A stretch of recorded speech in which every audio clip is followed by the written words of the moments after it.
We are doing pretty well in the league and we're in a coronavirus-free environment, but we're playing Man United twice in the upcoming week. Let's go.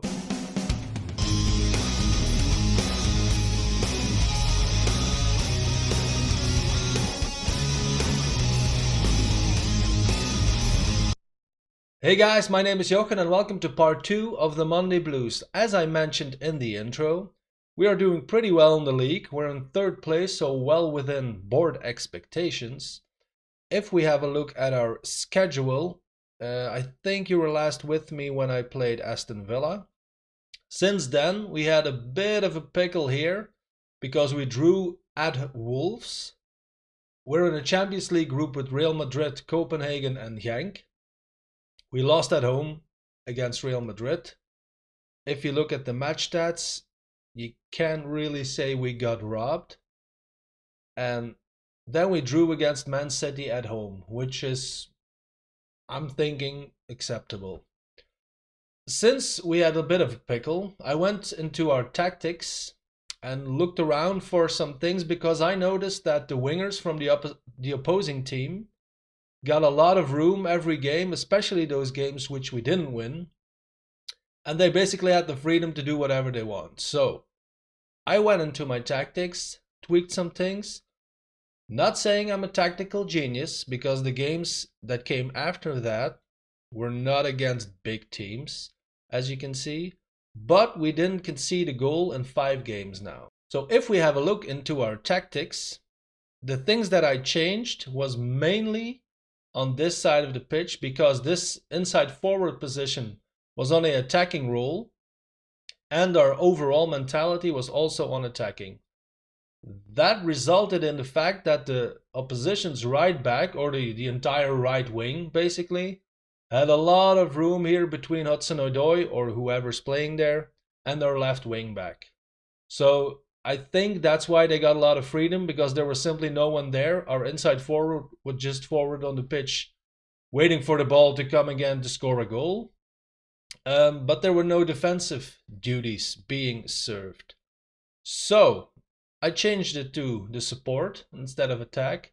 And I changed our overall mentality to a positive instead of an attacking system. So if we go back to our schedule, I know I told you last time that we would be back for the first Champions League game and the Man City game. I know the first game was against Real Madrid and you would have loved to see that, I'm sure. But that would be only 2 or 3 games after the last episode. So I decided to do all this off camera. Another reason why I wanted to show you the Genk game is because Genk is basically a 20-minute drive from where I'm sitting right now. So for me, I had to show you this. So we're going to play Genk first in the Champions League, and then we're going to play Man United in the Premier League. After that, I also, like I mentioned in the intro, 2 days actually after that, I'm going to play Man United again off camera in the League Cup. Pretty sure I'm going to put out a very, very young, or a B squad if you will, because the fitness will be dramatic at this point, I think. So let's get into the Genk game. The tactic we're going to use against Genk is our main tactic, our positive wing play system, with Emerson on the left back, Christensen and Rudiger in central back, of course Kepa in goal, Caesar on the right wing back, our midfield trio of Jorginho, Kovacic and not Kante but Barkley, because Kante, as you can see, has a high overall risk of injury, because he is at 91% because of the huge amount of games we're playing. As is Mason Mount, except for the overall risk part. But that's why Barkley gets a shot at Mezzala, and I want those 2 guys to be fit when we play Man United next. The left wing Hudson-Odoi, right wing Pulisic, and the pressing forward in our new adjusted tactical system is of course Tammy Abraham. Now, one thing I wanted to mention is the injury that Tomori had. About half September, he got an injury. He was out for 5 months, they told me. And now you can still see expected to be out for 2 to 3 months. So that's quite of a bummer, especially since you all know by now we can't acquire any new players. We can't loan any players until January. So January is going to be massive. Also, Pedro is injured, but that isn't that long. He will be back in about 3 weeks. That being said, Tomori and Abraham, so two of our biggest talents and players that we absolutely want to keep at this club, they signed new contracts. So on a brighter note, there you go. Let's get into the game. Our team talk, tell the team they're expected to prove a point today. Well, we are at home and playing a team I expect us to beat. I've lost all the 2 games. Whoa, that's a bit harsh. Maybe something like this. Nobody cared. Alrighty. Let's kick off. We're waiting on the first highlight. So I'm not saying I'm expecting we dominate or even humiliate Genk, but I'm hoping that we can at least bang in a couple of goals and not concede too many. So Caesar with the ball now to Jorginho, crosses it over to the other side to Emerson, has a lot of space and bangs it home. Holy smokes. First goal of the season, Chelsea 1, Genk 0. Let's have a look at the replay because that was quite a spectacular goal. Jorginho with the excellent ball across the field, and then Emerson just, I mean, look at the keeper. He didn't even, did he see it? I'm not sure. So there we go. 20 minutes in, Chelsea 1, Genk 0. And I do, even though I mentioned that the players that the teams that we played weren't spectacular teams after the tactical change, but I did see some things that good header goal from Hudson-Odoi meanwhile. What was I saying? The teams that we played weren't spectacular, but I did see some tactical improvements. So I'm not gonna lie, I think I made the right choice to tweak those little things.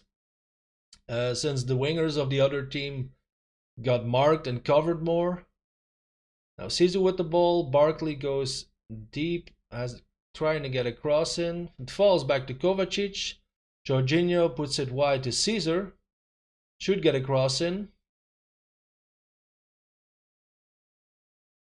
And that's a little panicky, but hey. But now Hudson-Odoi, back to Jorginho, plays it deep to Pulisic. Has some room, passes it back to Caesar, who should get a cross in, and Hudson-Odoi, ooh, that would have been a lovely goal. But at this point, and the first half is almost over. We're not saying we're dominating, but I mean, look at the stats. So, me happy, tell the team they expected. I'm just gonna go with this, I think. Second half, check the fitness levels because it's very crucial at this point of the season because we have a lot of we're still in all the cup runs, the Champions League group phase games. It's really a tough schedule to play, especially with the amount of players that we started with and the injuries that we started with at Chelsea. I'm gonna take, should I play Kante? I'm not going to. But I don't have anyone. I think I'm gonna do this. And we'll just keep it for now. Maybe switch to because it's less intensive, switch to the counter attack system. Let's drop another praise bomb. Oh boy. That could pose an actual problem. Caesar with the throw in to Abraham. Back to Caesar with the cross. Hudson-Odoi can't reach it. Barkley with the rebound. Plays it to Emerson. Can he do it again? Oh, sweet lord. That would have been too much, right? I mean, 2 of those banging goals in one game. Rudiger with the open header and should have really scored, actually. 80th minute. Chelsea 2, Genk 0. Did you notice the lag? So sometimes you get a little bit of lag on Google Stadia, but most of the times it's actually like this. Good God, Hudson-Odoi is having a game.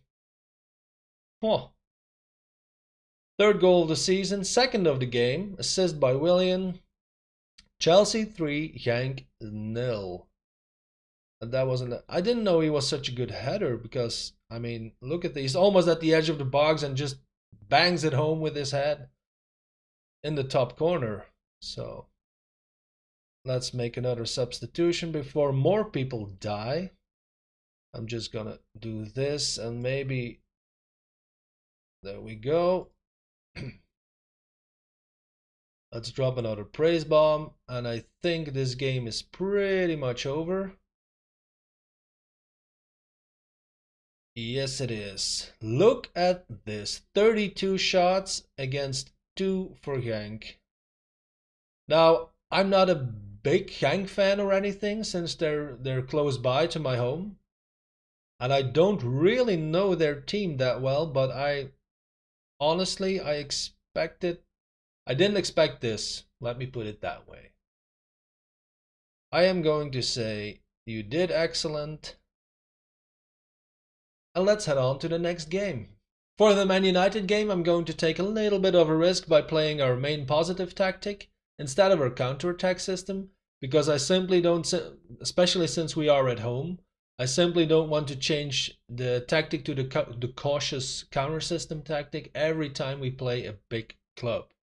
As far as the players go, I think I only replaced Pulisic because he's a little lower on fitness level with Willian. And of course, I brought Kanté back in midfield in his box-to-box midfielder role. The rest of the team, I think, is pretty much the same that faced Genk. Now, if we have a look at the Man United squad, the only one that is injured is Martial. They signed this guy, Belotti, from Torino for 39 million, which doesn't seem that bad of a deal. Since he is quite good in the air, that might pose a problem. I think besides him, these are pretty much the guys you would expect at this point in the game to be playing for Man United. Now let's go to our dressing room. Tell the team, yep, that's exactly what I want to tell them. And let's get into the game. So I'm not sure about this game though, especially since we're playing the positive system. It could end up really well, or it could end up not good for us. But Iverson with the ball, cuts inside to the field, skips a man. Oh, good action, poor shot. We're having a lot of possession at this point, but Man United have a corner, and Rudiger heads it away. Jesse Lingard now with the ball on the right-hand side. Crosses it, no problem for our goalkeeper, Kepa. Takes his time. That's a good kick, right? Hudson-Odoi is already booked after 18 minutes. That could be a problem. Willian with the ball to Mason Mount. Oh, God. Good save. Good save by De Gea. Good shot by Mason Mount, though. Hudson-Odoi, we do want to ease off tackles because it's not necessary for him in that position to be butchering people and get sent off. I am going to tell them to get creative. That inspired at least a few of them. So far, Man United, we have more possession, but Man United seem to have more chances. So I'm not panicking at all. Tell them, well, I can live with that. But of course, things can take a turn for the ugly quite rapidly. Abraham with the ball, bad pass, gets intercepted by Pogba. Ends up with Rudiger to Christensen, who's also already booked with a yellow card. Back to Christensen, Emerson with the ball now. I think, yep, I knew that was going to happen. Jesse Lingard in the breakthrough, and luckily for us, puts it wide. Luckily for Christensen, really. Fitness levels seem to be okay. Now, Man United played their Europa League game on Thursday, so they might be... That's an awesome cross. We want a penalty. Yep, we won a penalty. Jorginho already missed 2 this season, so please don't miss this. Oh, come on. Crucial game to be missing penalties, boys. But a corner with Emerson. That's a good corner, and De Gea saves it. Like I was saying, Man United played their Europa League match on Thursday. So even a day after that, we got our game against Genk. So their fitness level should be lower than us. Hopefully we can benefit from that. Now Jorginho with the ball. Lovely cross to Emerson.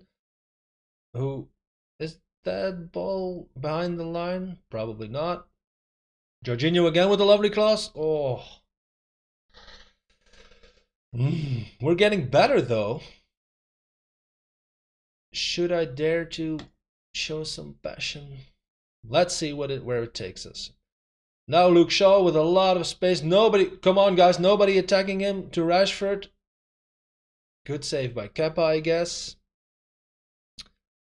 Corner, Man United. Andreas with the corner. I think it was Rudiger again who headed it away. Now Willian with the fast break on the highlight ends. Let's have a look at our substitutions. I mean, Emerson on left back is slowly starting to pass out.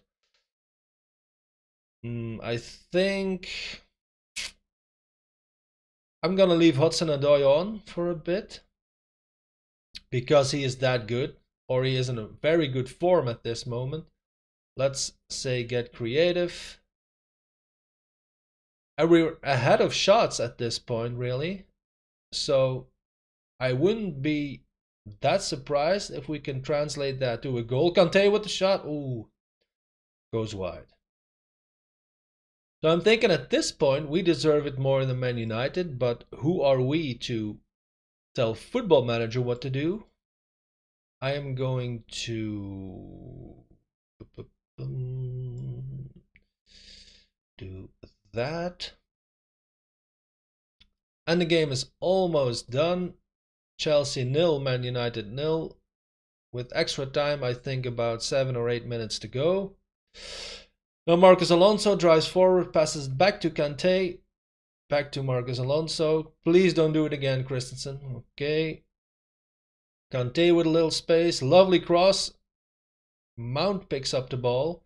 Cuts inside the box. And there's Tammy Abraham. Oh, I think De Gea is going to be man of the match at this point, really. But we have a corner. Marcos Alonso to take the corner whenever he pleases, apparently. Gets headed away, falls back to Kovacic, who gets clattered by a Man United player, Jesse Lingard now. That's good defending, and luckily the highlight ends. So I think, unless we have a late action here. Hopefully on the good side of the pitch, but I'm having a feeling that this is going to happen. Now Angel Gomez, and of course a good save again by Kepa. I think it's fair to say that the two goalkeepers are the main reason for this draw, if it still is a draw after a couple of minutes. It's basically the last minute of the game. So if we want anything, boys, this is the time. Christensen heads it away to Mount. Plays it wide to Pulisic. Come on.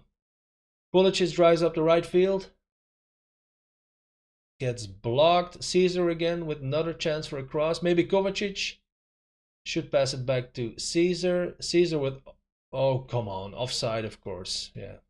So I think that's it. And once again, like with the Man City game, which we also drew at home, I'm okay with this. If we, against all the big teams, have a draw as a result, I won't complain. Of course, that means that Rashford has to be clattered by now.